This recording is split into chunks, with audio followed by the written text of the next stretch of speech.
उसमें चमकार नहीं होती। बिन प्रयासों के कुछ भी कभी हासिल नहीं होता। कोशिश करने वालों की कभी हार नहीं होती। कोशिश करने वालों की कभी हार नहीं होती। गिरते हैं शहसवार मैदान जंग में, वो तिफल ही क्या गिरे जो घुटनों के बल चले। ओ इरादे बुलंद जो ना हो अगर, तो बतह फिर कैसे मिले। कायर की कभी भी दुनिया में जय जयकार नहीं होती। कोशिश करने वालों की कभी हार नहीं होती। कोशिश करने वालों की कभी हार नहीं होती।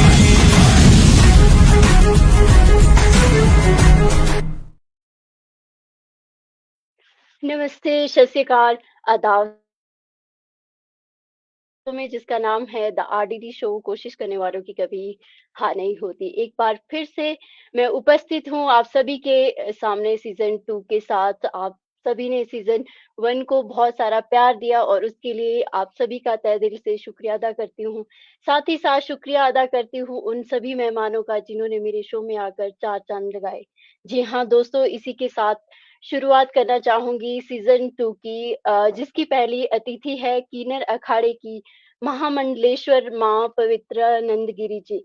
माँ पवित्रानंद गिरी जी की अगर मैं बात करूँ तो वो हम सभी के लिए एक इंस्पिरेशन है। इन्होंने लाखों लोगों को इंस्पायर किया है। जी हाँ दोस्तों, इंतज़ार की घड़ियाँ हुई ख़त्म और मैं मिलवाने जा रही हूँ हमारी सीज़न 2 की पहली अतिथि माँ पवित्रानंद गिरी जी से।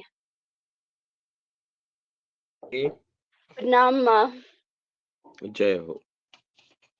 बहुत-बहुत स्वागत है आपका आरडीडी शो में, जिसकी थीम है कोशिश करने वालों की कभी हार नहीं हार होती। नहीं होती। बहुत अच्छा लगा मुझे कि आपने मुझे इनवाइट किया और ये बात तो सही है, कोशिश करने वाले की हार नहीं होती, लेकिन हमेशा हम कहीं न कहीं थोड़े डगमगा जाते हैं, कहीं लूज़ पड़ जाते हैं, लेकिन अगर हमारे दिल में अगर ध्येय है और हमें उस मंजिल को पाना है, तो हम जितनी कोशिश करें उतनी कम है, लेकिन कोशिश अगर हम करते हैं तो श मुझे लगता है कि कभी हमारी हार नहीं होगी। और वो ज़रूरी है कि अगर आसानी से कुछ नहीं मिलता है, हमें हर बार कोई ना कोई त्याग करना पड़ता है, स्ट्रगल करना पड़ता है और वो सारी कोशिशों के बावजूद ही हम किसी मंजिल तक पहुँचते हैं। तो हमारा जो आज का विषय ये सबसे प्यारा विषय है कि कोशिश करने वाले की हार नहीं होती और बहुत-बहुत धन्यवाद आपका कि आपने मुझे इनवाइट किया। मैं भी आपको नमन करती हूँ और मेरे प्रभु महाकाल शिव उनका नाम लेकर हम अपना प्रोग्राम शुरू करते हैं। जी, जी माँ।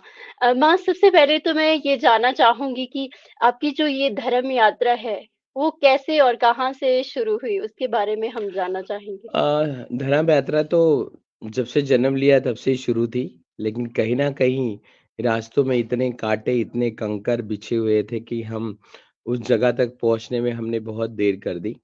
और जब देर कर दी और देर के बाद जो इतनी कोशिश जो हमारी रही और कोशिश के बाद जो हमें मिला, तो एक स्वर्ग मिला, हमें सनातन मिला और हमें जी, सनातन के लिए सनातन को अपनाने में जो हमें लड़ना पड़ा, ये हमारे लिए सबसे बड़ी कोशिश थी क्योंकि जब हमने हमारे दिल से सोचा कि हमारा समाज और हम सनातन की ओर बढ़ते हैं, जैसे ही हमने ये सोच हमारे दिल में आई और कहीं न कहीं हमने सनातन के लिए अपना काम करना शुरू किया, प्रचार करना शुरू किया, तो बहुत सारी मुश्किलें भी हमें वहाँ पे मुश्किलों का सामना भी करना पड़ा।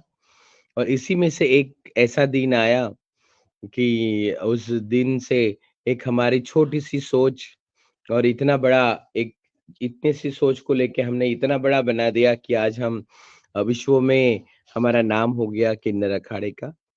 और जी, आप सभी जानते हैं कि हमारा समाज कैसे अल्पसंख्यक में रहा और उसे मेन स्ट्रीम में लाने के लिए हर कोई अपने आप में एक मेहनत कर रहा है, कोशिश कर रहा है कि हम कैसे समाज के साथ मिले, समाज के बीच में रहे। और इतने सालों से जब हम हमारे परिवार से दूर थे, तो वापस हमें अपनों को अपनाने के लिए इतनी कोशिश करनी पड़ी कि आज कहीं न कहीं अ, 60 से 70% हमारा परिवार हमारे साथ है। पूरी तरह अभी तक जी, नहीं हुआ है, लेकिन जब सनातन को हमने अपनाने की कोशिश की और अपनाया, तो कहीं न कहीं हमें हमारे समाज से बहुत बड़ा सामना भी करना पड़ा। और बोलते हैं ना कि कोशिश ही हमें कामयाब बनाती है, और उसी जी, कोशिशों के बावजूद हमने हमारा किन्नर अखाड़े को एक नया जन्म दिया। और जन्म देने के बाद हमने जो हमारी रणनीतियाँ है या हमारे जो विज़न्स हैं, हमारे गोल है, हमने एक साथ बैठ के उसमें सबसे बड़ा जो योगदान है हमारी जो माताजी हैं, आचार्य अनंत विभूषित आचार्य माँ डॉक्टर लक्ष्मी नारायण त्रिपाठी जी, जो हमारी गुरुजी हैं। और वो हम और ऐसे हम 2-3 लोग मिलके उज्जैन जैसे नगरी में गए हैं, जहाँ महाकाल बाबा का सबसे बड़ा आशीर्वाद और सबसे बड़ा एक ऐसा भव्य मंदिर उज्जैन में है। बाबा महाकाल को आज कौन नहीं जानता, हर कोई जाना जी, चाहता है उनके चरणों में, उनके नगरी में। तो बस बाबा महाकाल का दर्शन किया और हमने हमारे काम की शुरुआत की। और शुरुआत जो हुई, तो आज हम यहाँ तक पहुँचे। लेकिन शुरुआत के दौर में हमें बहुत तकलीफ़ें हुईं, बहुत दर्द हुआ, बहुत लड़ाई करनी पड़ी, तब जी, जाके कहीं न कहीं हमने 2016 में हमारा पहला कुंभ स्टार्ट किया, सिंहस्थ कुंभ 2016 का। और उसके पहले तो मतलब पूरे संत समाज में हलचल थी, हमारे किन्नर समाज में हलचल थी कि हम क्या करने जा रहे हैं। लेकिन जी, हमारा एक ही उद्देश्य था कि हम सनातन से जुड़ेंगे, सनातन का प्रचार करेंगे, क्योंकि हम भी तो सनातनी हैं। जी, हम जी, नहीं जानते कौन हिंदू है, कौन किस जाति का है, लेकिन हम तो सनातनी हैं। और हमारा देश का, हमारे भारत का हर एक बच्चा, हर एक पुरुष, हर एक महिला, हर एक बुजुर्ग, हमारे हर एक पशु-पक्षी, हमारे हर कोई एक सनातनी है।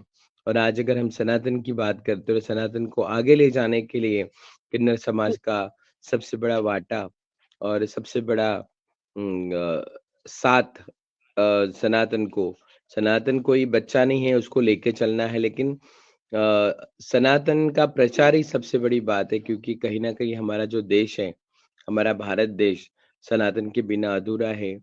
और जो भी जी, सनातन के लिए कोई कुछ बोलता है कि सनातन ये है, लेकिन जो सनातन में गुरु चेला परंपरा है, जो गुरु है वो सनातन में मिलेंगे, बाकी किसी जी। धर्म में आपको नहीं मिलेंगे।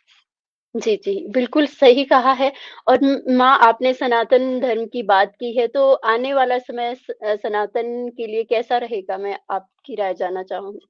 जी, जब हमने शुरुआत की, तो इतने फ़ोन कॉल्स, इतने मीडिया में मसाला कि किन्नर कैसे सनातन में आ सकते हैं, वो तो ऐसे ही, उनको क्या ज़रूरत है उन्हें अखाड़ा बनाने की? वो तो जी, ऐसे ही जाके स्नान कर सकते हैं, वो तो अपने आप में ही वो है। लेकिन कहीं न कहीं जिस दिन हमने सनातन को अपनाया, तो कहीं न कहीं एक नया अनुभव हमें हुआ कि सच में हम इसी देश के बच्चे हैं, इसी देश के हैं, वही हमारे माँ-बाप हैं जिन्होंने हमें जन्म दिया है। तो हर कोई चाहता था कि किन्नरों को क्या ज़रूरत है सनातन में आने की, अखाड़े की। लेकिन कहीं जी, न कहीं हमारी उम्र तो हो गई। अभी 5 मिनट में क्या होने वाला है कि कोई नहीं जानता। लेकिन आने वाली जो जनरेशन है, वो अपने धर्म ना चेंज करे, अपने आप को सनातनी बनाए रखे, उनके माँ-बाप उन्हें घर से बाहर ना निकालें, उन्हें अच्छा एजुकेशन दें और अपने पैरों पे खड़ा करें। कोई नहीं चाहता कि मैं सिग्नल पे भीख माँगूँ या गलियों में जाके ताली बजा के पैसे कमाऊँ। तो कहीं न कहीं एक हमारा लक्ष्य था कि भोगा है जो जी, हमने भोगा है, वो किसी और ने नहीं भोगना चाहिए। जो हमने दुःख झेला है, वो किसी और को नहीं होना चाहिए। तो कहीं न कहीं हमने हमारे बच्चों के बारे में सोच के, आने वाली जनरेशन के बारे में सोच के किन्नर अखाड़े को हमने शुरू किया। और किन्नर अखाड़ा कोई बिज़नेस या कोई कंपनी नहीं है। एक सनातन का जी, जीता-जागता एक प्रचारक है, क्योंकि 13 अखाड़े तो ऑलरेडी पहले से ही हमारे देश में थे। 4 थे, 4 के 7 बने, 7 के जी, 13 हुए, तो हमने भी हमारा एक अखाड़ा शुरू किया 14वाँ, क्योंकि हमें भी उतना ही अधिकार है, जितना मेरे भाई-बहनों को, जितना मेरे समाज के लोगों को, जितना मेरे देश को लोगों को सनातन में जाने का अधिकार है, उतना हमें भी अधिकार है। हम थोड़े अलग हैं, ना हम नर हैं, ना नारी हैं, हम कहीं जी, न कहीं उसी भगवान के, उसी विधाता के बच्चे हैं, जो आज हम इस धरती पर रहकर एक सनातन का प्रचार करने लगे हैं। बोलते हैं अच्छा करने के लिए हमें बहुत कुछ त्यागना पड़ता है, तो हमने भी हमारा जीवन इस तरह से जी। त्यागा कि आज कहीं न कहीं हम एक सनातनी, एक सन्यासी बनकर ही हम हमारे देश को आगे लेके जाएँगे और हमारे सनातन को आगे लेके जाएँगे। जी, जी, माँ। और माँ अखाड़े की बात की है तो अखाड़े के बारे में भी हम जानना चाहेंगे मैम। आपका जो अखाड़े का सफ़र है वो कैसा रहा है? और कई जो हमारी ऑडियंस है उनका क्वेश्चन था कि अखाड़ा क्या है? अखाड़ा अखाड़ा जो होता है, जैसे 13 अखाड़े हैं कि उसमें जी, सन्यासी, नागा जो जो गृहस्थी वाले लोग नहीं हैं, वही संत वहाँ पे रह सकते हैं। और जी, ये जो अखाड़ा है वो एक समूह के साथ रहते हैं, जैसे हमारा समाज है। अगर हमारा एक समाज एक है और एक एक साथ पूरे लोग रहते हैं, तो कहीं न कहीं वहाँ से नए नए कुछ नएपन की उत्पत्ति होती है। और आज जिस जी, तरीके से हम सभी किन्नर समाज एक साथ आए हैं, क्योंकि सभी सनातनी हैं और एक बड़ा-सा हमारा एक अखाड़ा अखाड़ा मीन्स एक अच्छा घर, कि जहाँ सब जी, हम एक जैसे लोग हैं। हमारे आगे-पीछे कोई ऐसा हमें हैमरिंग वाला नहीं है कि नहीं तुम ये मत करो या वो मत करो, क्योंकि हम बचपन से ही वैसे रहे हैं। आज अगर हम एक जी, समूह एक साथ होता है, एक साथ रहते हैं, तो हमारी जो ताकत होती है वो सबसे बड़ी होती है। क्योंकि हम जी, बोलते हैं जी, ना कि अकेला इंसान नहीं कुछ कर पाता है, लेकिन अगर उसके साथ 50 लोग हैं, तो वो कभी हारता नहीं है। तो वैसे ही हमारा अखाड़ा है कि हमारा एक घर है, हमारे घर से एक दूर घर है, क्योंकि बचपन से हमने तो वो आंगन देखा नहीं है, वो माँ-बाप का प्यार जी, हमें मिला नहीं, भाई-बहनों के साथ रहने का वो मौका हमें मिला नहीं। लेकिन जब हम घर से बाहर निकले, तो हमें जानने वाले सिर्फ़ हमारे ही लोग थे, हमें समझने वाले सिर्फ़ हमारे ही लोग थे और हमें हमारी जो भावना है, जो मेरे मेरी मेरी भावना है, वैसे ही मेरे भावना वाले लोग मुझे मिले और कहीं न कहीं हम सभी एक-दूसरे से ऐसे कनेक्ट हुए, तो हमने कभी परिवार को याद ही नहीं किया, क्योंकि हमारा परिवार जो है वो जी, हमारा समाज है और जिस समाज में हम रहते हैं, वही हमारे लिए सर्वोपरि है। तो हम सब एक साथ आते हैं, एक समूह के साथ, तो एक बड़ा-सा जी, घर होता है जिसमें हज़ार लोग रह सकते हैं, वहाँ थोड़ा-सा मनमुटाव या ये सब तो हर घर में भी होता है, लेकिन हमारे समाज में कभी ऐसा नहीं होता है और हमारा जी, समाज जितना अच्छा है, उतना इस देश में हमने कोई ऐसा समाज नहीं देखा कि सच में वो एक-दूसरे को लेके हम चलते हैं। हमें यहाँ किसी का ब्लड क्या है नहीं पता, किसी की जाति क्या है हमें नहीं पता। लेकिन जो जी, मेरी भावना रखने वाला मेरे सामने जो खड़ा है वो मेरा है, क्योंकि वो उनकी भावना और मेरी भावना एक है और हम दोनों के रास्ते भी एक हैं। जी, तो जी, ये सारी मेहनत सनातन में आने के लिए और एक अखाड़ा चलाने के लिए, अखाड़ा चलाना होता है वो अकेला इंसान नहीं करता है। उसके साथ ऐसे जी, अनन्य लोग होते हैं, भव्य लोग होते हैं। आज हमारी माताजी बहुत मेहनत कर चुकी, बहुत स्ट्रगल किया है और उनके साथ-साथ उनका सीखा हमने भी है, क्योंकि हम तो बहुत बाद में आए और कहीं न कहीं हमें भी वही सहारा मिला, वही एक घर मिला कि जहाँ हम अपने आँखों में निकले हुए आँसू भी हमारा पोंछने वाला हमारे ही लोग होते हैं। हम हमारे दर्द जी, एक-दूसरे को बाँट सकते हैं और एक-दूसरे को समझ सकते हैं। और अभी तो सनातन सनातन का जो पंचम है वो इतना छोटा-सा नहीं है कि वो जी, रास्ता यहाँ खत्म हो जाएगा। ये तो जन्मा-जन्मांतर और कहीं करोड़ साल पहले से सनातन है। जी, सनातन अभी नहीं बनाया कि मैंने 4 कागज़ पे साइन कर लिया, एक प्रपोज़ल बनाया और सनातन बन गया, ऐसा नहीं। सनातन तो कालाधिकाल से चलता आ रहा है। हाँ, बस सनातन को स्ट्रॉन्ग होने की ज़रूरत है और अभी कहीं न कहीं हम सब मिलके हमारे सनातन को बहुत स्ट्रॉन्ग कर रहे हैं, ताकि आगे हमारे सनातन पे कोई ऐसे उँगली ना उठाए, ना ऐसे दिखाए कि सनातन ऐसा है या वैसा है। हम सभी चाहते हैं कि हम हमारा जो सनातन है, हमारा देश को आगे ले जाएगा, हमारे भारत को आगे लेके जाएगा और सनातन के बिना हमारा देश भी अधूरा है। बिल्कुल माँ, ये बात आपने बिल्कुल सही कही है और माँ मैं जानना चाहूँगी आप महामंडलेश्वर हो, तो उसकी उपाधि कैसे मिली आपको और महामंडलेश्वर कैसे बनते हैं? इसके बारे में हम जानना चाहेंगे। देखो कहीं न कहीं जब हम एक साथ होते हैं और कहीं न कहीं हमें बिलीव होता है कि हम अपने लिए कुछ कर सकते हैं, सनातन के लिए कुछ कर सकते हैं, उसके लिए जी, ज्ञान की ज़रूरत बहुत है, जी, जी। एजुकेशन चाहिए और हमारे जो गुरुवर है जो हमें ऐसे किसी को कोई संत नहीं बना देता है और ऐसे कोई संत नहीं बनता है। नहीं तो पता ऐसा होता तो शायद हर एक घर से एक बंदा निकल के जाके किसी मंदिर और किसी अखाड़ों में जाके रहता और अपने आप को संत कहलाता। और मैं तो जी, नहीं मानती कि मैं संत हूँ, बस मैं या मेरा समाज, हमने कहीं न कहीं हमारे बहुत ही अच्छे कर्म हैं, अच्छे हमने बहुत कुछ अच्छा किया है, तो आज इस जन्म में हमें ये ऑरा मिला है और इस ऑरे के साथ हम जो काम कर रहे हैं, वो हमारे सनातन के लिए सबसे बड़ा है क्योंकि सनातन सिर्फ़ एक इंसान का नहीं हो सकता, सनातन पूरे विश्व का है और हम जो इस देश में, इस विश्व में रहने वाले सभी जीव, आत्मा जो भी है वो सभी सनातनी हैं और आज कहीं न कहीं मैं महामंडलेश्वर बनी या मेरे महाराज जी, आचार्य जी बनी हैं या मेरे जो अखाड़ा है उसमें किन्नर अखाड़े में ऐसे बहुत सारे संत हैं जो महामंडलेश्वर बने, कोई महंत बने। हमारी भी एक सबकी परंपरा है क्योंकि पहले उनका ज्ञान देखा जाता है, उनका एजुकेशन देखा जाता है। वो कितना सर्वाइव कर सकता है और अपने अखाड़े को कहाँ तक लेके जा सकता है। ये सारी क्षमता के बाद ही हम किसी को चुनते हैं कि जिसकी योग्यता है, जिसकी पात्रता है, उसे ही हमारे अखाड़े में दीक्षा होती है। चाहे हर अखाड़े 13 अखाड़े में भी सेम प्रोसीजर है क्योंकि सब बोलते हैं कि पैसा देके ये बनते हैं, पैसा देके कुछ नहीं होता है। अगर मेरे मन में है कि मैं सनातन के लिए कुछ करूँ, मेरा योगदान मुझे देना है, तो शायद ही मेरे मर्ज़ी से सारी चीज़ें होगी, किसी की ज़ोर ज़बरदस्ती से कोई चीज़ें नहीं होगी, कोई मुझे नहीं बोलेगा कि तुम ये बन जाओ।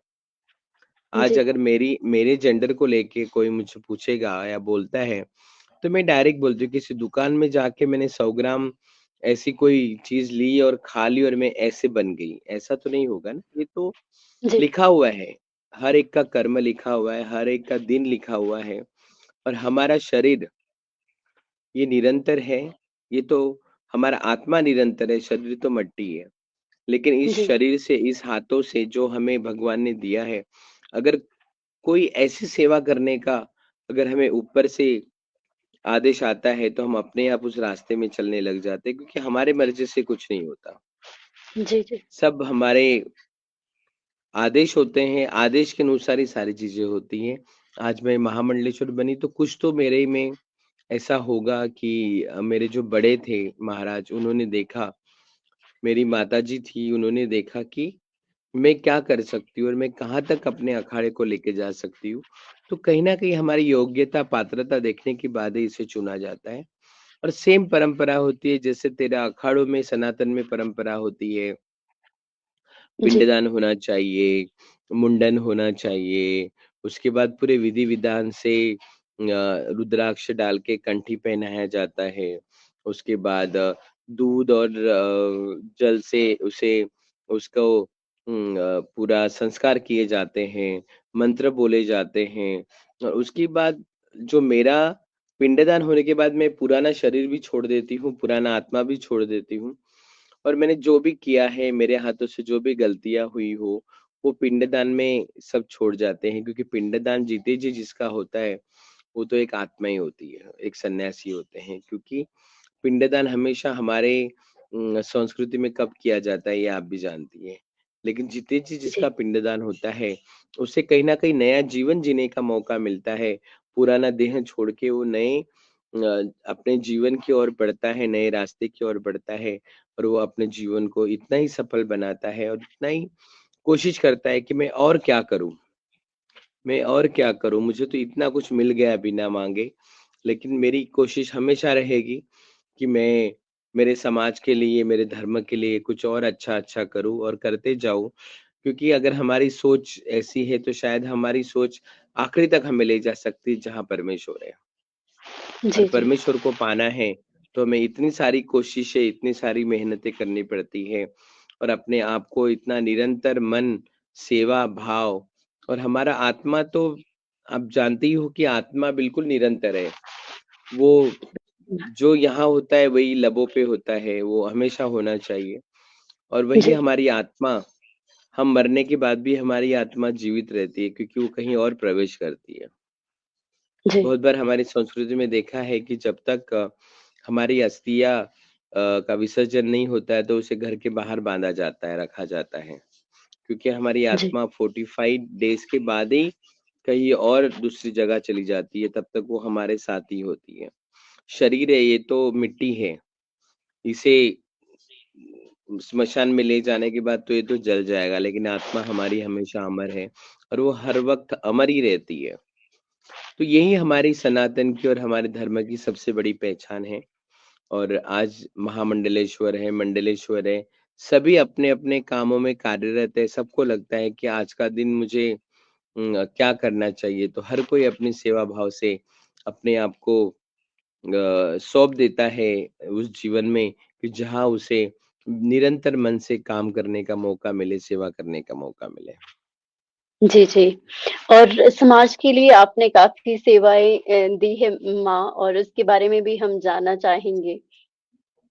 क्योंकि आपके कुछ एनजीओ भी है और उसके थ्रू भी आप काम कर रही हो और अखाड़े के लिए भी आप काम कर रही हम ऐसे बहुत सारे हमारे समाज के लोग हैं, मेरी माताजी आज तक भी काम कर रही हैं, माँ लक्ष्मी माँ, क्योंकि हैं। जी, जिस समाज के लिए कभी कोई कुछ नहीं करता था, उस समाज के लिए हम कुछ करना चाहते हैं क्योंकि वो हमारा समाज है। जी, क्योंकि जो सोशल समाज में हम रहते हैं, वो समाज ने कभी हमारे और प्यार का हाथ नहीं बढ़ाया, उस नज़रों से हमें नहीं देखा कि उन आँखों में हमारे लिए प्यार होगा। जब हमने ये दयनीय स्थिति देखी अस्पतालों में या पब्लिक प्लेस पे, कभी कोई हमारे तरफ से नहीं था, तो फिर हमने ही खड़े होकर हम खुद ही हमने कोशिश ही की कि हम हमारे समाज के लिए कुछ कर सकते हैं। उन्हें हम मेनस्ट्रीम में लाने के लिए हमें कितनी भी मेहनत करनी पड़े, हम सबने की और कर रहे हैं और आगे भी करेंगे। क्योंकि अभी तो सिर्फ़ लोगों का थोड़ा नज़रिया चेंज हुआ है। बोलते थे ना कि जिस गलियों में हम कभी जाया करते थे, उस गलियों के दरवाजे भी हमारे लिए कभी बंद हुआ करते थे।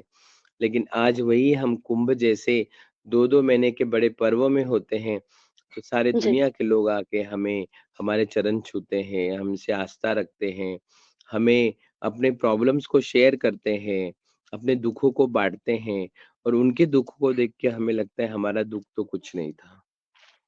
जी, जी, क्योंकि मेरा दुःख मुझे पूछने वाला कभी कोई नहीं था या मैं किसी के जी, कंधे पे सर रख के उससे मैं अपने बारे में बोलूँ। लेकिन आज जिस जगह हम बैठते हैं, लोग हमें भगवान ही मानते हैं और वैसे किन्नर समाज जो है वो हमेशा उपदेवता में आता है। लेकिन कहीं न कहीं हमारे समाज ने, हमारे संस्कृति ने हमें अल्पसंख्यक बना के रखा है, गाँव से बाहर रखा है। लेकिन आज कहीं न कहीं वो सब नज़रिया बदल रहा है। अगर मैं कुछ अच्छा करना चाहती हूँ तो समाज उसे मानने लगा है।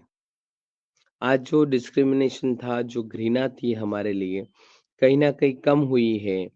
जब हम कुंभ में देखते हैं या कहीं पे भी हम रास्ते में चलते हैं, तो अरे! किन्नर अखाड़े के हैं। तो लोगों का देखने का नज़रिया जो होता है वो होता है कि सामने वाला आके कुछ नहीं पूछेगा, सिर्फ़ झुक कर नमस्कार करेगा, बोलेगा माँ आशीर्वाद दो। तो कहीं न कहीं ये जो है देश बदल रहा है तो हम सभी बदल रहे हैं कि हमारी आत्माएँ बदल रही है, हमारे मन बदल रहे हैं और इसके लिए जो हम जी, करते हैं वो सबसे बड़ी कोशिश है कि हमें वहाँ तक पहुँचना है। परमेश्वर के पास भी जाने के लिए हमें कितने कोशिश, कितने ऐसे रास्ते ढूँढने पड़ते हैं कि कहीं न कहीं आज नहीं तो कल मुझे मेरी मंज़िल मिलेगी।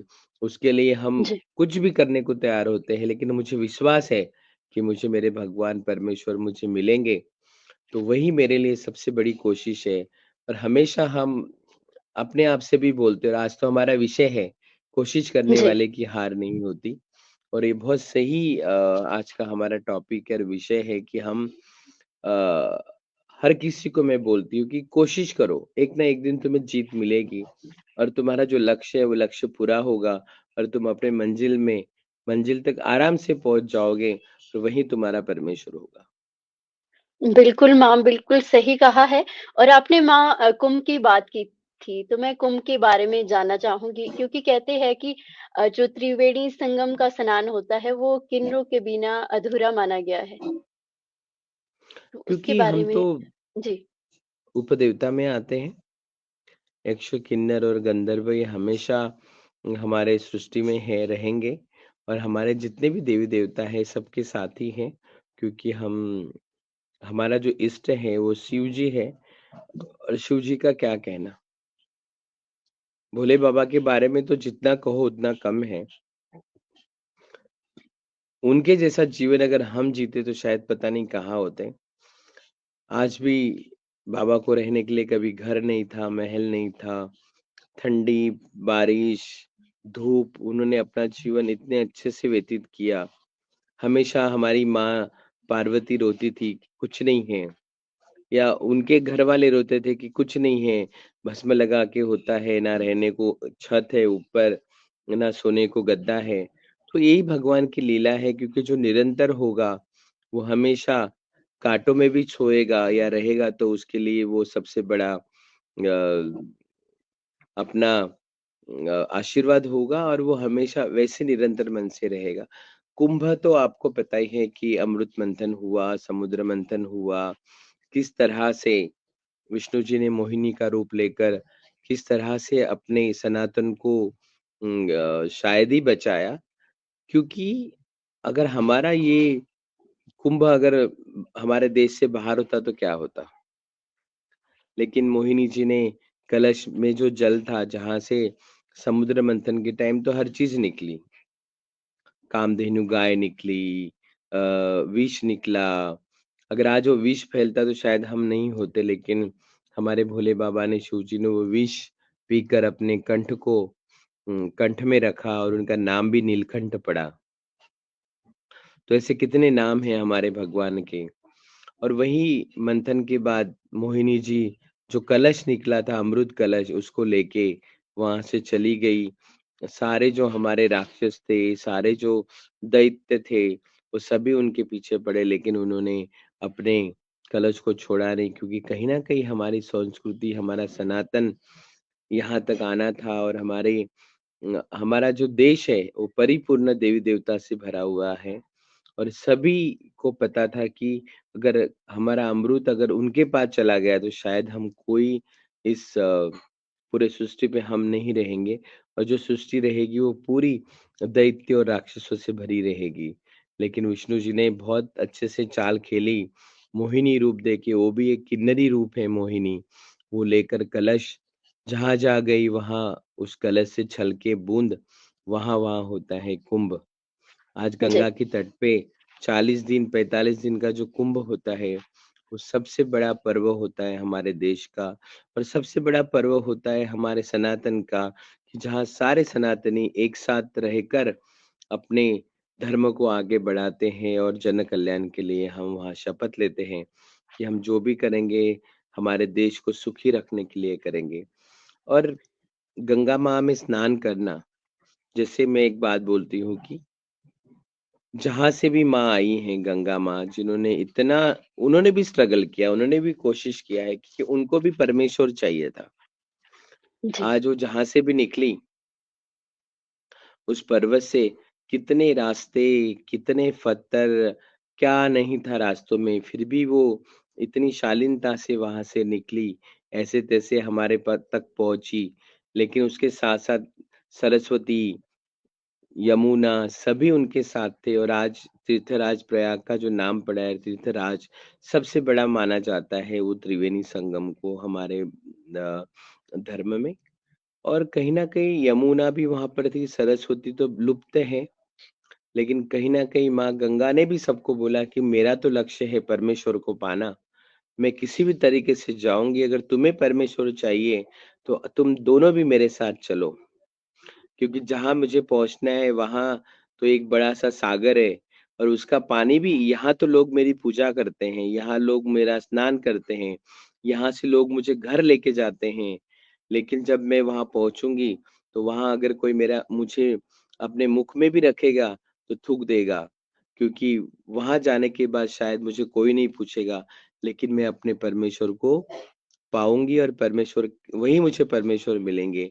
इसीलिए वो घूमते आई और प्रयागराज, हरिद्वार, बनारस होते-होते हिंदी महासागर में गई और वहाँ उसने अपने परमेश्वर को पाया और वहीं से बादल बनकर वहीं से वापस गंगोत्री और यमुनोत्री वहाँ सब गए और वहीं वापस वो वहाँ से रिटर्न फिर से अपने भगवान के पास आई।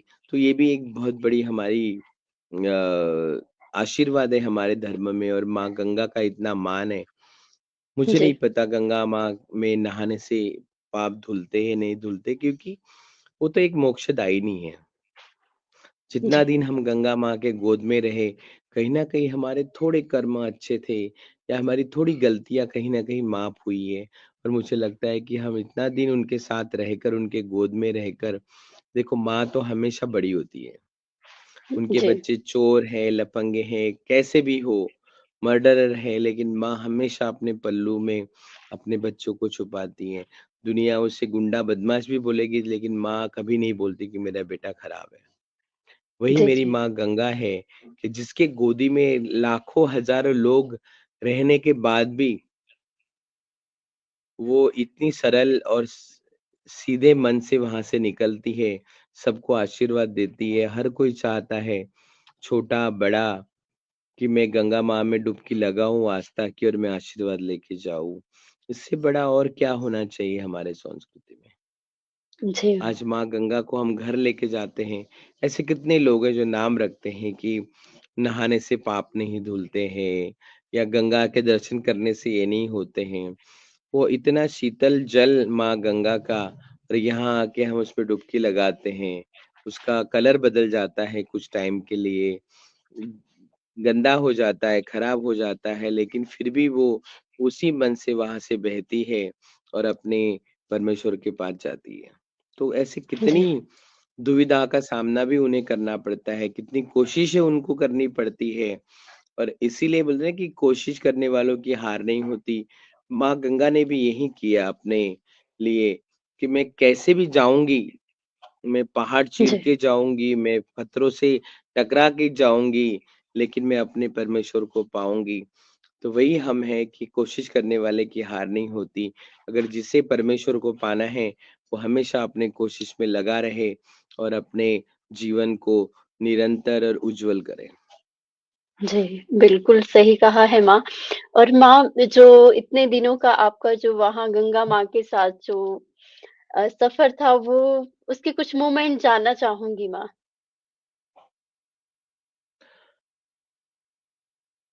गंगा के तट पे जाना मेरे लिए बहुत बड़ा है, क्योंकि जी, जो मुझे चाहिए वो तो उनके तट पे जाने से मिलता है और वहाँ जाने के बाद जो तुम्हें एनर्जी मिलती है ना, जो पावर आता है अपने शरीर में, वो कहीं नहीं जी, मिलेगा।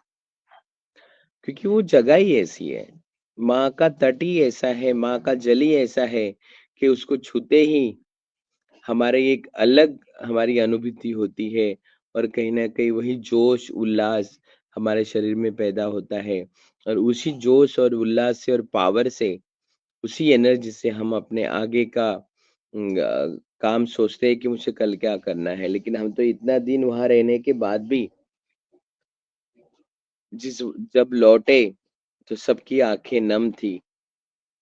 मैं हमेशा बोलती थी कि जिसकी गोद में हम बैठे हैं, वहीं से हमारी मोक्ष प्राप्ति के रास्ते शुरू हो जाते हैं। चाहे वो वहाँ का एक-एक कंकर, एक-एक कण जिस रेत पे हम रहे, वो हमेशा हमें छूता था और कभी ऐसा नहीं लगा कि हम थक गए हैं या कभी ऐसा नहीं लगा कि आज मेरी तबीयत खराब है। जिस बिना चप्पल के हम चलते थे, तो वो जो एनर्जी और पावर माँ देती थी, बोलते हैं ना माँ से बड़ा कोई नहीं होता है, सबसे बड़ा भगवान तो माँ ही होती है। जब जी, भी हम जन्म लेते हैं, तो आँखें जब हमारी खुलती हैं, तो हम सबसे पहला चेहरा हमारी माँ का ही देखते हैं। जी, जी, तो उनसे बड़ा भगवान नहीं जो भगवान को तो हमने देखा नहीं। जी, हमने सिर्फ़ उनके आस्था से हम जुड़े हैं, हम उनको नमन करते हैं क्योंकि हमारे घर में या मंदिरों में हम मूर्तियाँ और उनकी फ़ोटो देख के ही हम उन्हें अपना मानते हैं, और लेकिन जो जन्म देती है वो सबसे बड़े हमारे लिए भगवान होती है। और वहाँ के जी, अनुभव तो मतलब कुछ अलग ही है। वहाँ में माँ गंगा का स्नान, रात-रात भर हम जगते थे। सुबह कहीं हमारा नंबर आता था कि हम त्रिवेणी जाके स्नान करें, क्योंकि तब तो ठंड भी नहीं लगती थी। इतनी ठंड जी, होती थी वहाँ पर, और तब ठंड नहीं लगती थी, कोई कंटाला नहीं आता था कि मैं थक गई बाबा, अभी मैं नहीं आऊँगी। लेकिन वो जो जी, माँ का जो आँचल था, उसमें हम सब कुछ डाल देते थे और हम जाके चुपचाप स्नान करने थे। वहाँ पे जल का तो कोई जात नहीं है, कोई धर्म नहीं है, वो जी, एक जैसा है, उसको फाड़ने से भी वो पानी नहीं फटेगा, वो एक साथ जुड़ जाएगा। लेकिन जिस जल को हम ग्रहण करते हैं, जो जल हमारे सर पे, हमारे शरीर पे गिरता है, हमारी शुद्धता अपने आप होती है। क्योंकि अगर हमारा मन शुद्ध है, तो दुनिया जी, का हर चीज़ हमारे लिए शुद्ध है। जी। बिल्कुल सही कहा है माँ। और माँ हमारे साथ ऑडियंस भी जुड़ी है, मैं चाहूँगी आप उन्हें भी आशीर्वाद दीजिए। जी, ज़रूर, ज़रूर।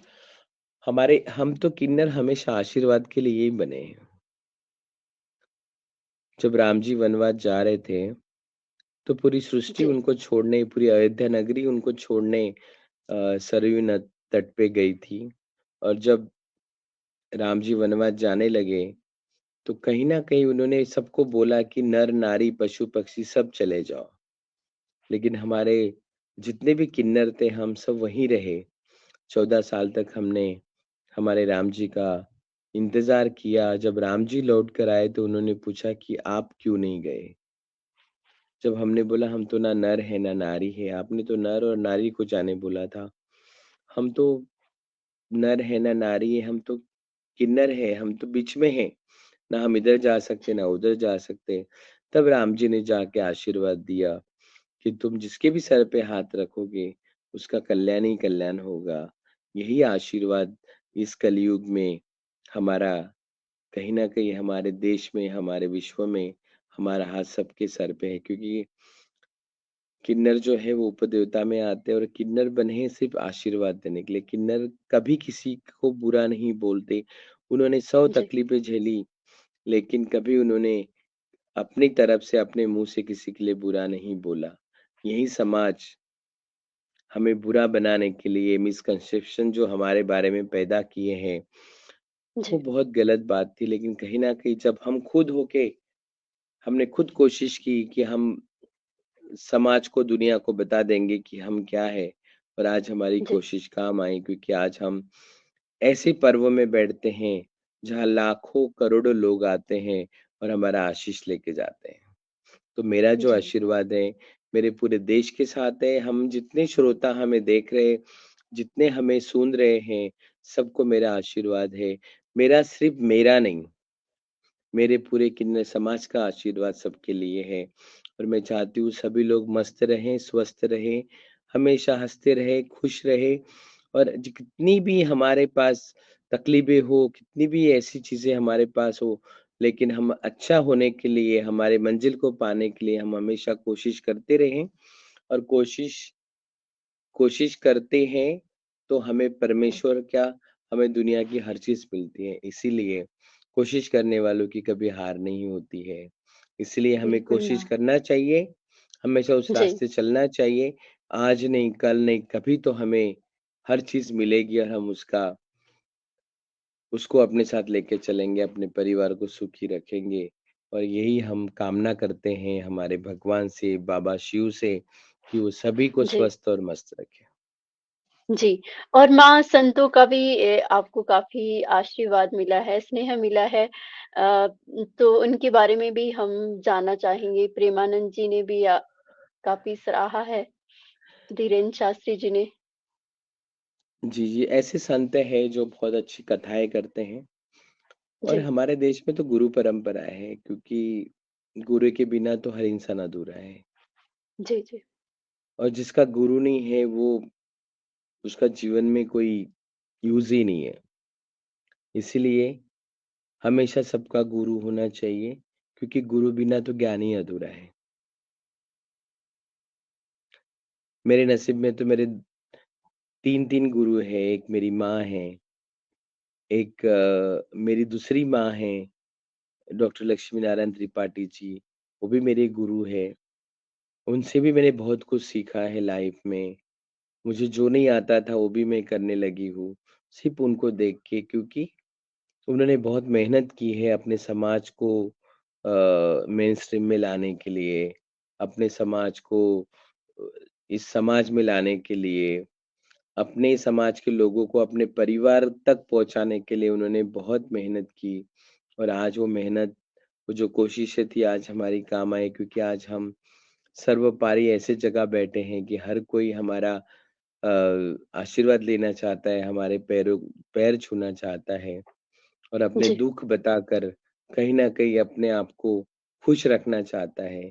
वही मेहनत उनकी काम आई। मेरे और एक गुरुजी हैं जी, श्रीमंत हरिगिरि महाराज जूना अखाड़े से वो भी मेरे गुरुजी हैं और गुरु के बिना तो जीवन अधूरा है क्योंकि जिसके पास ज्ञान है, वो जी, हमेशा अपना ज्ञान बाँटे क्योंकि हमारे देश में कम्युनिकेशन गैप ज़्यादा है, ज्ञान की कमी है। इसीलिए इस बार 2025 का जो महाकुंभ था, जो 144 साल बाद आया, अगर ज़्यादा देखा होगा आपने तो सारे यंगस्टर्स और हम लोग यंगस्टर्स के लिए हमेशा बोलते हैं कि यंगस्टर अगर सनातन में हैं और सनातनी हैं, तो हमारा सनातन और बड़ा हो सकता है।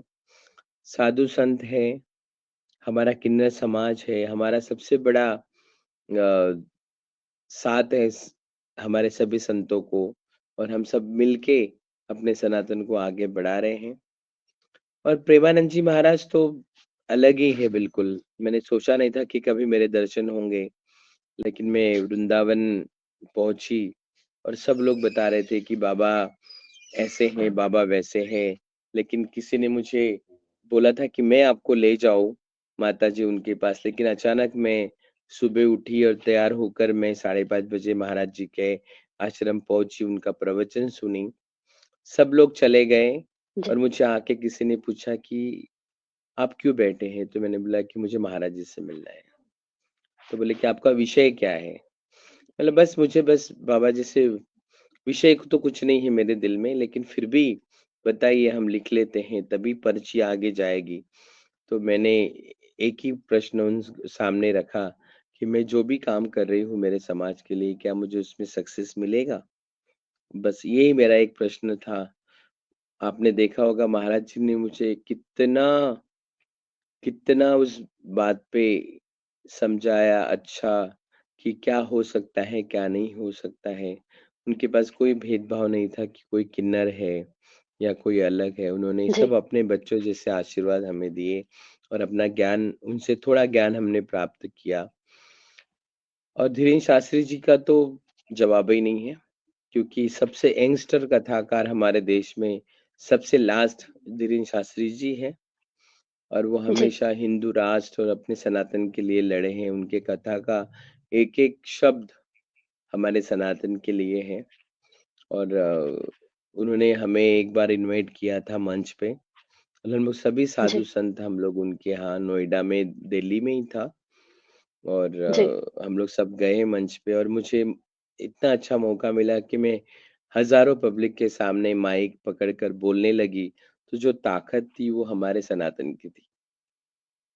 जी, और यही सनातन है कि वहाँ वो शक्ति, वो एनर्जी, वो पावर अपने आप आता है और हमें बोलने के लिए कुछ तकलीफ नहीं होती और हम बिंदास वहाँ पर अपने धर्म के बारे में, अपने सनातन के बारे में बात कर रहे थे। मुझे भी बहुत अच्छा लगा जब मैंने वो वीडियो बाद में देखा, तो मुझे खुद जी। में बहुत ज़्यादा खुशी थी कि चलो मैं एटलीस्ट इतना बोल तो सकती हूँ। ओह! और माँ गौ हाँ, सेवा जैसे के हमारे बारे में मोरारी आपका बापू क्या हैं, कहना मोरारी जी, बापू ने जैसे हमारे जी, जी, मोरारी प्लीज़। बापू हैं, मोरारी बापू ने पहली कथा की थी 2017 में किन्नर मानस और उस कथा जी, के बाद तो दुनिया ने हमको एकदम ऐसे रखा कि सच में क्योंकि संस्कृति में तो सब कुछ लिखा हुआ था, पुराणों में सब कुछ हमारा उल्लेख था, लेकिन कभी जी, किसी ने खुलकर हमारे सामने नहीं रखा। इसी वजह से हम कहीं न कहीं समाज से दूर रहे, परिवार से दूर रहे, मंदिरों से दूर रहे। लेकिन मैं बहुत धन्यवाद करती हूँ महाराज जी का, मोरारी बापू जी का, कि उन्होंने पहली कथा उन्होंने 2013 में केनिया में बोला था कि मैं इंडिया में जाकर, भारत में जाकर एक किन्नर मानस की कथा जी, करूँगा, और जो ये समुदाय है, ये जो समाज है, किन्नर समाज, ये कहीं न कहीं हमसे दूर है। तो वो बहुत बड़ा हमारे लिए प्लेटफ़ॉर्म था, और उसका उनकी जो हेड थी हमारी माताजी माँ लक्ष्मी नारायण त्रिपाठी जी, उन्होंने वो ऑर्गेनाइज़ किया था, और सारे किन्नरों ने 7 दिन बहुत एन्जॉय किया। जी, हमारी जो छवि थी समाज के दिल में इतनी प्यारे से बैठी कि कोई हमें उस नज़र से देख ही नहीं रहा था। हर कोई हमें हमारे सामने होता था तो हाथ जोड़ के खड़ा रहता था, और बापू ने जिस तरीके से किन्नर मानस की जो कथा 7 दिन की, और सबसे ज़्यादा भीड़ उसी कथा में थी। बापू ने हर जगह कथा करते हैं, लेकिन जो जी, भीड़ थी, वो किन्नर मानस कथा में थी। और हम फिर से चाहते हैं कि बापू और दिल्ली जैसे शहर में, ऐसे बड़े-बड़े शहरों में इस किन्नरों के लिए कथा करें, और बहुत बड़ा आशीर्वाद हमारा उनके साथ है, और उनका भी आशीर्वाद, हम तो उनके बच्चे हैं। और जी, बहुत अच्छा लगा, उन्होंने कहीं न कहीं हमें मेन स्ट्रीम में आने के लिए और हमारे रास्तों को ईज़ी किया, और हम लोग सबके दिल में बैठ गए। जी। और माँ, मैं किन्नर मानस कथा के बारे में थोड़ा जानना चाहूँगी। किन्नर मानस कथा जो थी, आपने रामायण में देखा, जी, आपने महाभारत में देखा, आपने स्कंद पुराण में देखा, आपने शिव पुराण में देखा, और किन्नर मानस की जो कथा थी, एक अपने आप में एक अलग ग्रंथ है। हमारा जो किन्नर पुराण भी है, अभी हम लोग उस पे जी, भी काम कर रहे हैं, क्योंकि ये सारे जो चीज़ें थी, ये सारे जो ग्रंथ थे, ये कहीं न कहीं हमारे संस्कृति से बाहर थे। इन्होंने जी, कभी इनके पन्ने खोल के देखे नहीं कि सच में क्या है। क्योंकि अगर एक पुरुष एक महिला जैसा रहता है, तो कहीं न कहीं घृणा और ऐसा दृष्टिकोण हमारे समाज में बदल जाता है, और आज वो समाज वापस हमारे साथ चलने के लिए तैयार है। तो इससे बड़ी हमारी जो कोशिशें थी, इससे बड़ी हमारी जीत और क्या हो सकती है। किन्नर जी, मानस आप भी पढ़ सकती हैं।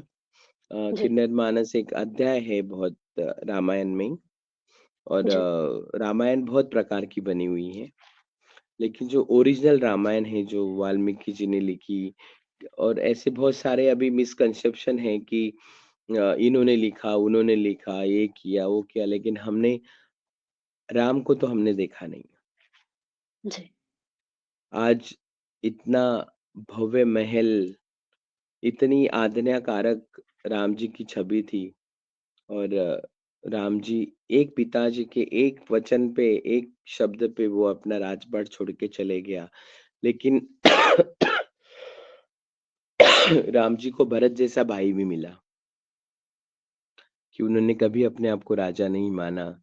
जहाँ उन्हें जिस आसन पे बैठना चाहिए, वहाँ उन्होंने उनकी पादुकाएँ रखी, और हमेशा सर पे लेके घूमते थे, कि वो भी एक हमारे लिए इतना बड़ा, हमारे समाज के लिए एक संदेश था, एक परिवार था, कि सब कुछ होने के बाद सब कुछ त्याग दिया, और एक सन्यासी का जीवन पूरे जंगल में रहे, कैसे रहे, क्या खाए, कैसे रहे, वो तभी वो त्रेता युग ही जानता है, तब तो हम नहीं थे। लेकिन कहीं न कहीं जो रियलिटी थी, वो आज भी हम महसूस करते हैं, और उसी के साथ हमारा किन्नर मानस जो कथा है, मैं कोशिश करूँगी आप तक पहुँचाने की, और जी, लेकिन जिस दिन आप वो पढ़ोगी, उस दिन आपको पता जी, चलेगा कि सच में जो किन्नर समाज है, ये कितना श्रेष्ठ है, कितना बड़ा है।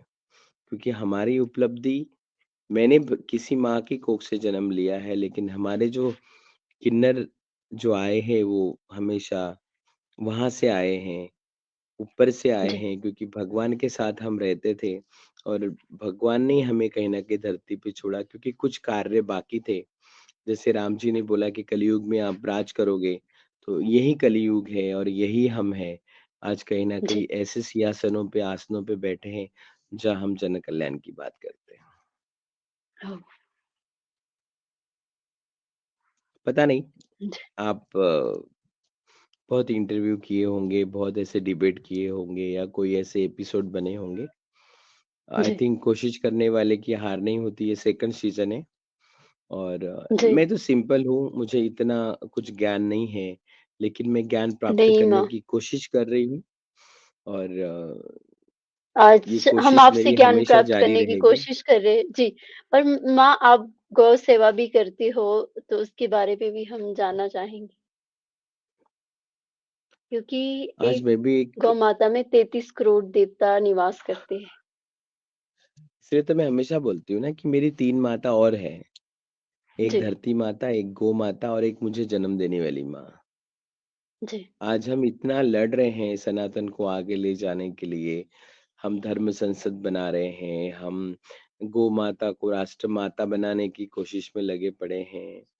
लेकिन आज गौ माता कितनी सारी ऐसी गौशालाएँ मैंने देखी है। अभी-अभी मैं गौशाला गई हुई थी जब मैं दिल्ली में थी जी, और 1 तारीख को जिस दिन मुझे एक डिग्री मिली डॉक्टरेट यूरो यूनिवर्सिटी जी, से, तो उसी दिन मैं एक गौशाला गई हुई थी और बहुत प्यारी गौशाला थी। वहाँ जो हम बोलते हैं ना कामधेनु गाय जैसे निकली थी समुद्र मंथन से, वैसी जी, गायों को मैंने वहाँ पे देखा है। किसी का नाम कपिला है, किसी का नाम पार्वती है, किसी का बहुत सारे ऐसे नाम हैं और उस गाय को मैंने जब गौ माता को स्पर्श किया, तो कहीं न कहीं जी, मेरे पूरे शरीर पे क्षार आने लगे।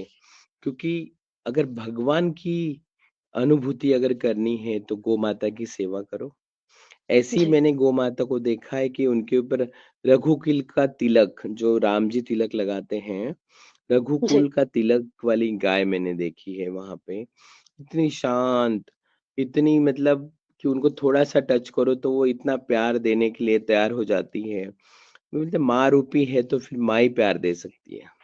जी, तो जी, ऐसे मैंने कहीं लाखों की गाय वहाँ उस गौशाला में मैंने देखी है और कहीं न कहीं वहाँ से मैंने उनसे आशीर्वाद लिया। थोड़ी देर मैंने सेवा भी की और कहीं न जी, कहीं वो जो आशीर्वाद है वो बहुत ही मेरे लिए एक अद्भुत चमत्कार था उन माताओं का। और मतलब मैं बता नहीं सकती अगर आप कभी दिल्ली जाएँगे या मैं भी दिल्ली जी, रहूँगी, तो मैं ज़रूर आपको उस गौशाला के दर्शन कराऊँगी। आपको सारे भगवान रूपी वहाँ पे माताएँ मिलेगी, सबके अलग-अलग नाम। एक गाय गौ-माता को तो मैंने ऐसे देखा कि जी, उनके पूरे शरीर पे 6 महीने के लिए पूरे ब्लैक ऐसे दाग होते हैं जी, और 6 महीने के लिए वो पूरी सफ़ेद हो जाती है। ओह! हाँ, और एक ऐसी गाय मैंने देखी है जो मुर्गनैनी नाम है उन उस गौ-माता का। जी, उनकी उनकी जो खुर होती है ना, जो फूट होते हैं पैर के वो पीले कलर के हैं और उनके जो सींग है वो बिल्कुल ऐसे मतलब अपने हाथ में झूलते हैं, इतने प्यारे हैं। ओह! और तो मतलब मैं वहाँ बता नहीं सकती कि मैं कितनी ऐसी गौ-माता से वहाँ पे मिली और जी, मुझे साक्षात ही दर्शन उन माताओं ने दिए कि सच में कुछ तो है। जिसके पीछे हम भागते हैं, कुछ तो है जिसकी रोज़ अनुभूति करते हैं, कुछ तो है कि जो आज भी हमारे आस-पास होता है और हम सिर्फ़ उनकी आस्था पर ही हमारा जीवन व्यतीत कर रहे हैं। चाहे कितना पैसा आए, जी, गाड़ी-घोड़ी रहे, कुछ भी नहीं होता है। लेकिन जो भक्ति है, भक्ति में तुम्हें ज़रूर परमेश्वर मिलेगा, ज़रूर तुम जिसे चाहते हो तुम्हें मिलेगा। बस तुम्हारे मन में वो भक्ति होनी चाहिए, तुम्हारा जो मन है वो पूरी तरह साफ होना चाहिए। लेकिन आज जी, तो हम लड़ रहे हैं अपने आप से, द्वेष हमारे अंदर, ईर्ष्या हमारे अंदर, जलन हमारे अंदर, हम कभी दूसरों जी, को अच्छा नहीं देख पाते हैं। तो कहीं न कहीं वो हमसे जुड़े हुए सारे हैं कि हमेशा कथाकार बोलते हैं ना कि माया मोह से दूर रहो। जी, लेकिन हम इंसान जब तक है, तब तक वो चीज़ें पता नहीं मुझे नहीं लगता कि हम कभी छोड़ पाएँगे। इसलिए हम बोलते हैं कि सन्यास सबसे बड़ा रास्ता है कि तुम सब कुछ भूल जाते हो और तुम सिर्फ परमेश्वर को पाने के लिए इतनी सारी कोशिशें करते हो, अपने आप को त्याग देते हो, परिवार को त्याग देते हो, भी हर किसी को भगवान नहीं मिलते। जी, उनकी भी एक बड़ी अट है कि मैं इतने जल्दी किसी को नहीं भजता है, जो मुझे भजे मैं उनको भजूँगा। तो कहीं जी, न कहीं हमें इतनी कोशिश जो करनी पड़ती है भगवान को पाने के लिए, और हमारा हर कोई इस धरती पे रहने वाला पशु, पक्षी, अ, मनुष्य, हर कोई उस दौड़ में खड़ा है कि मैं कोशिश करूँ तो मुझे मेरे परमेश्वर मिले। बिल्कुल माँ। और माँ, आज महिला दिवस है, तो आप महिला दिवस के उपलक्ष्य में क्या संदेश देना चाहोगी हमारी महिलाओं को? मैं भी एक महिला हूँ। मैं मैं भी एक महिला हूँ। महिला अगर नहीं होती, जी, हमें अगर माँ-बहन नहीं होती, तो शायद ये सृष्टि नहीं होती। ये महिला दिवस जो है बहुत छोटा-सा है, हमारे देश की महिलाओं के लिए हम मनाते हैं, और कभी-कभी मुझे लगता है कि ये चलन है, सिर्फ़ नाम के लिए हम महिला दिवस देकर उसी दिन अपने घर की माताओं को, दादी को, बहनों को हम, पता नहीं, लोग तो विश भी नहीं करते होंगे, ये भी मुझे पता है, क्योंकि हम मेट्रो सिटीज़ में, शहर में ही हम ये सारी चीज़ें देखते हैं। लेकिन आज के छोटे से गाँव में जाके किसी को पता नहीं कि आज महिला दिवस होगा। तो हमें सबसे पहले ना, जो देहात में, छोटे-छोटे कस्बे में जो रहती हैं अपनी माताएँ, उनको जागरूक करना है कि महिला दिवस क्या होता है। जी, यहाँ पे महिला दिवस होने पर माँ के लिए कोई साड़ी लेके आता है, कोई गुलाब का फूल देता है, कोई चॉकलेट देता है, कोई बाहर खाना खाने लेके जाता है। लेकिन एक्चुअल जो माएँ देहात में रहती हैं, जी, उनके लिए कौन क्या करता है? वहाँ तो किसी को पता भी नहीं कि हमारे लिए भी कोई दिन मनाया जाता है। जी, आज वुमेन्स डे पे हम कितने लेक्चर करते हैं, बड़े-बड़े सेलिब्रिटीज़ को बुला के हम उस महिलाओं के ऊपर बात करते हैं। लेकिन एक्चुअल महिला जो एक गृहिणी है, उसको कितने प्रकार के किरदार निभाने पड़ते हैं। कभी वो किसी की बेटी होती है, कभी किसी की बहन होती है, कभी किसी की बहू होती है, कभी किसी की बीवी होती है, फिर जाके जी, किसी बच्चों की माँ बनती है। कितने कैरेक्टर है, कितना, एक एक्टर को हम अगर एक देखते हैं 70 के पर्दे पे, तो जी, उसके उसको कितने किरदार निभाने पड़ते हैं। लेकिन जो हमारे घर में महिला होती है, हम उसे हमेशा हम नज़रअंदाज करते हैं। आज मैं आपसे बात कर रही हूँ या आप मुझसे बात कर रही हो, तो एक उसी जी, स्त्री की वजह से आज हम इस धरती पर हैं और हम एक-दूसरे से बात कर रहे हैं। अगर सृष्टि में स्त्री होती नहीं, महिला होती नहीं, तो शायद हमारी सृष्टि नहीं होती। जी, आज हम, कितने अत्याचार होते हैं, छोटी-छोटी बच्चियों पे, एक महिला पे, पति घर पे दारू पी के आके मारता है, घर से बाहर निकालता है। एक जी, बहन को कितनी तकलीफ होती है, एक बीबी को कितनी तकलीफ होती है। ऐसे कितना दर्द भरा जीवन एक महिला का होता है, और उनके लिए सिर्फ़ बस एक छोटा-सा दिन, महिला दिवस, हम वो मनाते हैं। वो भी दिन उनके लिए बहुत छोटा-सा है। उनके जी, दर्द के लिए और उनकी जीवन शैली के लिए अगर हम मनाने चाहें तो उनके लिए एक बड़ा-सा कुछ अच्छा हमने उनके लिए करना चाहिए। आज मेरी माँ मुझे जन्म भी देती हैं, घर के 4 काम भी करती हैं, अपने बच्चों का ख़्याल भी रखती हैं। टाइम टू टाइम अगर किसी मेरे बच्चों को भूखा ना रहे, किसी को चाय नहीं मिली, किसी को स्कूल जाना है, उसका टाई बाँधने तक का काम भी वही करती है। लेकिन एक जी, स्टेज पे आके हम खुद ही, हमारे समाज के लोग एक महिला के साथ कितना बुरा बर्ताव करते हैं। वो बचपना, वो अपना लाइफ हमारे ऊपर निछावर करती हैं, हमें देती है। एक्चुअल जी, जिस लाइफ में उनको अपना लाइफ जीना चाहिए, वो लाइफ हमें देती है। लेकिन फिर भी हम छोटा-सा दिन बनाते हैं कि आज महिला दिवस है। आज हम एक महिला के लिए बात करेंगे। क्या जी, बात करेंगे? एक्चुअल बात तो हम कर ही नहीं पाते हैं। आज किसी भी स्त्री की कहानी अलग नहीं है। चाहे हमारी माँ हो, आपकी माँ हो, आपकी बहन हो, मेरी बहन हो, आपकी भाभी हो या मेरी भाभी हो या आपकी दादी हो, जी, सबका जीवन एक जैसा है। फिर भी हम एक दूसरे के लिए हमेशा मन में वो रखते हैं, कलश रखते हैं कि नहीं, ये नहीं, वो नहीं, कुछ नहीं, सब एक जैसे हैं। जिस दिन हम ये दिल से सारी चीज़ें निकालेंगे और हमारी आत्मा को हम निरंतर शुद्ध करेंगे, तो शायद कभी हमारे समाज में किसी के लिए भेदभाव नहीं होगा। बिल्कुल। लेकिन ये वुमेन्स डे, हम महिलाओं की गाथाओं पे, कितनी महिलाओं ने हमारे देश के लिए जान दी है। आज झांसी की जी, रानी अहिल्याबाई होलकर, जिजाऊ, जी, ऐसी कितनी हैं, सरोजिनी नायडू, इंदिरा जी, जी, सुषमा स्वराज जी, आज हमारी नई दिल्ली की मुख्यमंत्री बनी हैं। हमारे अमरावती से प्रतिभाताई पाटिल हमारी राष्ट्रपति बनी है। सबका जी, योगदान है सब चीज़ के लिए। लेकिन सिर्फ़ एक फ़ोटो को हार चढ़ाने के लिए या फिर दीवार पे टाँगने के लिए नहीं है। असली जी, लाइफ़ में उनका हमेशा आदर सत्कार होना चाहिए। आज हम अपनी माँ की बात करते हैं, आपकी माँ की बात, या आप एक गृहिणी हैं, तो आप जब सुबह जी, से उठती हैं या सोती हैं, तो आपको सिर्फ़ अपने घर की परवाह होती है। मेरा पति नहीं आया, मेरा बेटा लेट हो गया, जब तक बच्चे घर नहीं आते तब तक माँ सो नहीं पाती है।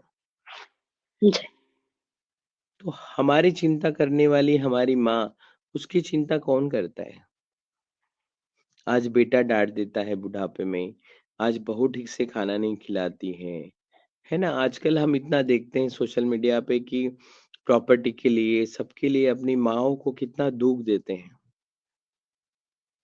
ये सब बंद होना चाहिए। जब तक ये अत्याचार बंद नहीं होगा, घरेलू हिंसाओं को हम इतना बड़ी तादाद में हम ये अत्याचारों को देखते हैं, लेकिन अगर वही महिला अगर एक पुलिस स्टेशन तक पहुँचती है, तो हमारा ही समाज उसे बुरा बोलता है। जी, और हम वुमेन्स डे मनाते हैं, मदर डे होता है, लेकिन एक्चुअल वुमेन्स को तो हम जानते ही नहीं है। उसके जी, अंदर इतना दर्द होता है, इतना प्यार होता है, लेकिन उसको कोई बाहर निकालने की कोशिश नहीं करता है। कोई बेटा नहीं बोलता कि माँ आज तुम ये करो, तुम अभी नहीं भी मुझे टिफ़िन दोगी तो माँ मैं ब बाहर खा लूँगा। लेकिन माँ को चिंता होती है कि मेरा बेटा घर से दूध पीकर जाना चाहिए, नाश्ता करके जाना चाहिए। अगर ऑफ़िस में है तो उसको चिंता लगी रहती है कि क्या कर रहा होगा, कहीं गया तो नहीं होगा, जब आ रहा होगा तो ठीक से तो आएगा, जब तक वो घर में नहीं पहुँचता तब तक वो चिंता में रहती है। उनके बारे में कौन सोचता है? और मेरे लिए तो हमेशा माँ और एक स्त्री हमेशा अमर है, और मैं शत-शत नमन करती हूँ सबको, जिन्होंने मुझे जन्म दिया, और जितनी महिलाएँ इस देश में हैं, सभी को मैं नमन करती हूँ, और मैं हमेशा सबको आशीर्वाद देती हूँ, और हमेशा वो स्वस्थ रहें, मस्त रहें, और जो उनके नसीब में कार्य है, वो करते रहें, उसके सिवाय तो पर्याय भी नहीं है। आज जो महिलाओं को दर्जा मिलना चाहिए, जी, उस दर्जा से भी वो वंचित है। एक महिला 70-80 साल की हो जाती है, तो फैमिली के लिए वो बोझ बन जाती है। लेकिन बिल्कुल। जिस बच्चों को बड़ा करती हैं, जिस पति का ख़्याल रखती हैं, एक टाइम वो भी उनसे ऊब जाते हैं। वो ये नहीं सोचते कि पूरे जीवन भर इन्होंने हमारे लिए किया है। अगर आज हम इनको ग्लास भर पानी भी देंगे, तो हमारे लिए कहीं न कहीं उनके थोड़े ऋण तो कम हो जाएँगे। जी, ये सोच बननी चाहिए। और माँ, बाप कभी हमारे वृद्धाश्रम में नहीं होना चाहिए। आज हमारे समाज में देखो, किन्नर समाज में, सबके वृद्धाश्रम आपने देखे होंगे, लेकिन किन्नर समाज का कभी नाम नहीं सुना होगा। क्योंकि हम जी, हमारी गुरुओं की सेवा हमारे घर पे ही करते हैं, क्योंकि हम तो एक रिलेशन के नहीं हैं, लेकिन हमें जो बचपन में हम अपने माँ-बाप को छोड़ के आते हैं और हम उनके साथ रहते हैं, वो रिश्ता सबसे प्यारा होता है। आखिरी साँस तक हम उनकी सेवाएँ करते हैं हमारे समाज में, और आज तक जी, ऐसा कोई बोल दे कि ये किन्नर को बाहर निकाल दिया है या ये बूढ़ा इंसान है, नहीं। आम पब्लिक के लिए धर्म वृद्धाश्रम हो सकती है, धर्मशाला हो सकती है, लेकिन किन्नरों ने कभी ऐसा नहीं किया। अपने गुरुओं को आखिरी साँस तक उनकी सेवा में रहें, उनका सब कुछ अच्छे से किया, लेकिन आज वही जी, कमाने वाले बेटे अपने माँ को वृद्धाश्रम में डाल देते हैं। ये जिस दिन सब बंद हो जाएगा ना, उस दिन हमारी जी, देश की महिला सबसे ज़्यादा सुखी और सुरक्षित रहेगी। बिल्कुल। पता नहीं, जी, जी, इमोशनल तो मैं भी हूँ, क्योंकि जब हमें अपनी माँ की गोद में खेलना था, माँ के आँचल में छुपना था, या उनके आँचल से हाथ पोंछने थे, या हमें उनके आँचल से आँसू पोंछने थे, वो टाइम तो हमें भगवान ने कभी दिया नहीं। लेकिन हम हमेशा एक स्त्री की इतनी रिस्पेक्ट करते हैं कि उनके जैसा बलिदान शायद ही कोई हमारे देश में कर सकता है। क्योंकि एक माँ का, एक स्त्री का जो बलिदान है, उसके लिए ये वुमेन्स डे या ऐसी मदर्स डे, इसका कोई वैल्यू नहीं है। उनको जी, इतना बड़ा सलाम है कि वो जितना भी बड़ा होगा वो भी कम है, लेकिन वही माँ का प्यार, वही आँचल आज भी सभी याद करते हैं। और जब माँ नहीं होती आँखों के सामने, तो हमारे घर में पूरा घर ही बेकार होता है। क्योंकि बोलते हैं ना कि जब तक स्त्री घर पे नहीं है, या एक नहीं है, तो उसके बिना सारा संसार अधूरा है। तो यही सारी बातें हैं, और हम कोशिश करेंगे कि हम हमारे माँ-बाप को, हमारी बहनों को, हमारे दादियों को, हमारे हर एक स्त्री को, हमारे देश को हम सुखी रखने की कोशिश करेंगे, और कोशिश करने वालों की हार नहीं होती। या जी, परमेश्वर हमारे लिए तो भगवान माँ ही है। और बहुत सारे देश की महिलाओं को वुमेन्स डे की, महिला दिवस की बहुत-बहुत बधाई हो। आशा करती हूँ कि सभी लोग बहुत सुखी रहें, मस्त रहें, और जो प्यार हमें देते आई वो हमेशा वैसा ही प्यार बना रहे। आज नहीं तो कल हमें भी, हमारे जहान में भी वो प्यार आएगा। हमारे देश के बच्चे अपने माँओं का ख्याल रखेंगे। हमारे देश के पति अपने बीवियों का ख्याल रखेंगे। हमारे देश के, हमारे जीजाओ हमारी बहनों का ख्याल रखेंगे।